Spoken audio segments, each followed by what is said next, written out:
Okay, so Liv and Maddie is a Disney Channel sitcom that came from the mid 2000s, and of course it has a bunch of Christmas specials. Let's have Christmas with the twins, and I'm not talking about Zach and Cody. We open with tree decorating. After 3 weeks in the woodshop, it shaves several minutes off for tree decorating issues. This is a perfect metaphor for university bureaucracies. Meanwhile, Parker is asking for his Christmas gift. At a young age, this kid already knows that you don't ask for what you want first, you ask for something impossible, and then what you actually want is somewhere in the middle. However, he needs to learn the trick of, hey, this is the law of diminishing marginal returns. When you pull this trick the first time, works. However, subsequent times people sort of see the pattern. And of course, as Joey notes, Parker has this tendency to destroy any gift he has, so basically they would just be flushing money down a toilet. Naturally, Parker's reaction to this is vengeance. After the opening credits, we get to the meat of the episode. We get to meet Jenny Keene. Because she's played by Ella Anderson, you know she's going to be a screaming prick.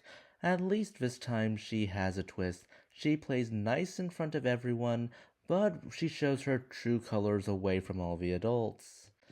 Back at the Rooney household, Joey has gotten a job as Santa to make some cash and intends to press Parker into his scheme. Parker, still mad about the whole, hey, he didn't get his helicopter, is going to use this as a moment to take revenge, because of course, why wouldn't he? Meanwhile, Maddie's subplot involves getting way too competitive with the tree lighting ceremony because she is a jock after all and she has to play competitive. These three plot points all converge.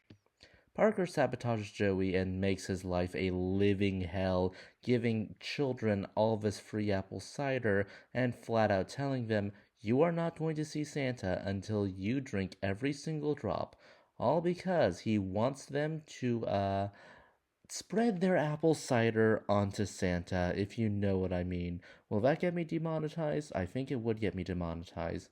I don't know.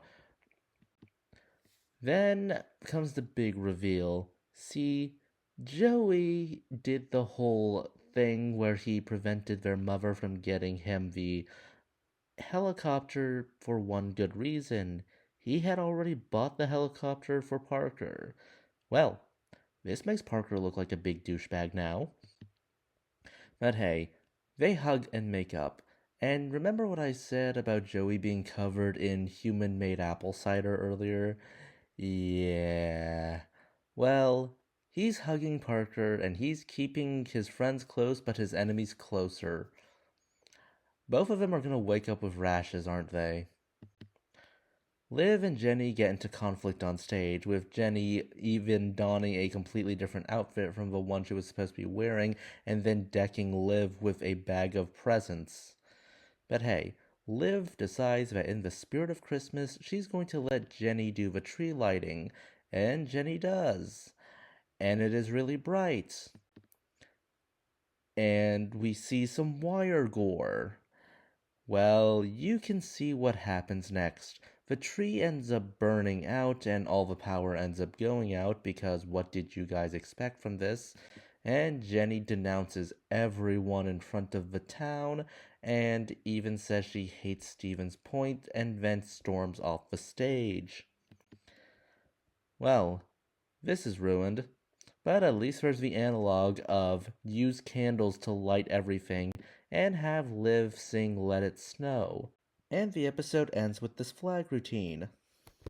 I think Liv and Maddie was around the time where I had outgrown the Disney Channel, and I think my criticisms of this episode is probably my criticisms of like the early to mid 2010s Disney Channel as a whole.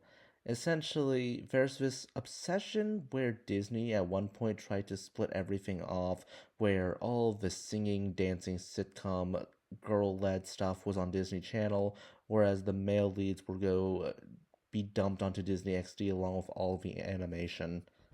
That's not to say there weren't completely male leads or like split male female leads on Disney Channel, but there was a strong feeling that hey, if you liked music, pop music at least, you would be thrown onto the Disney Channel.